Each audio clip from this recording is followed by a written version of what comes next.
Ya, satu pemahaman pemisahan antara dunia dengan akhirat, pemisahan antara ibadah dengan kepentingan dunia.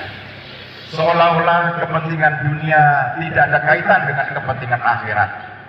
Kemudian kepentingan dunia dengan menghalalkan segala cara karena dipisahkan dengan kepentingan akhirat, kepentingan dosa, kepentingan surga, kepentingan pahala dan sebagainya.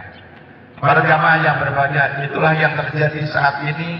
Kemudian dengan satu sekularisme itu orang memisahkan bahwa ketika dia berdagang maka agama tidak ada di situ.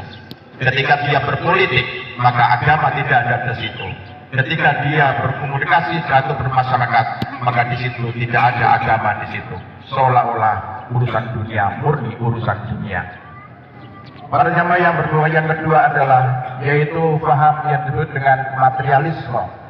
Materialisme adalah satu pemikiran pemahaman di mana yang menjadi cita-cita hidup manusia adalah dunia materi.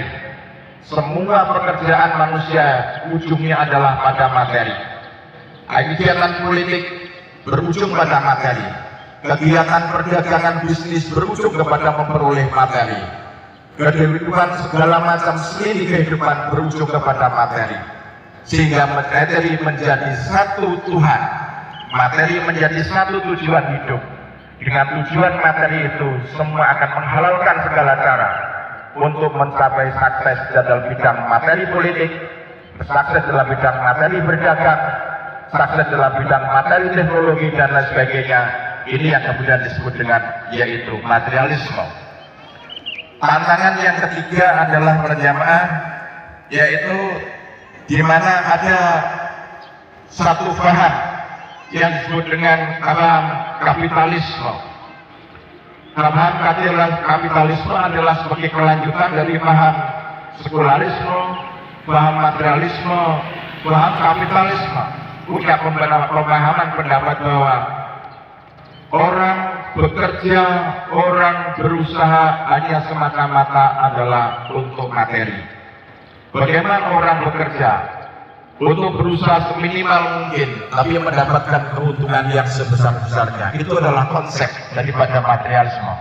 Maka kemudian tidak mustahil perusahaan-perusahaan besar itu meminimalkan pengeluaran, meminimalkan kesejahteraan pegawai-pegawai. Kemudian mereka mempekerjakan secara keras, pegawai-pegawainya diperas untuk bekerja untuk mendapatkan keuntungan yang sebesar-besarnya.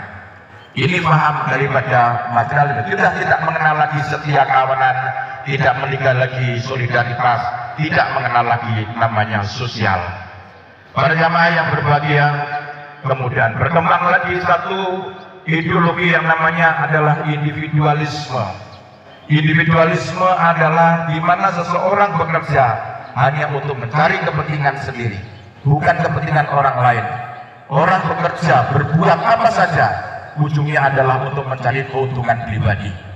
Sehingga tidak mustahil orang mencari kepentingan pribadi dengan menggunakan orang lain untuk kepentingan dia.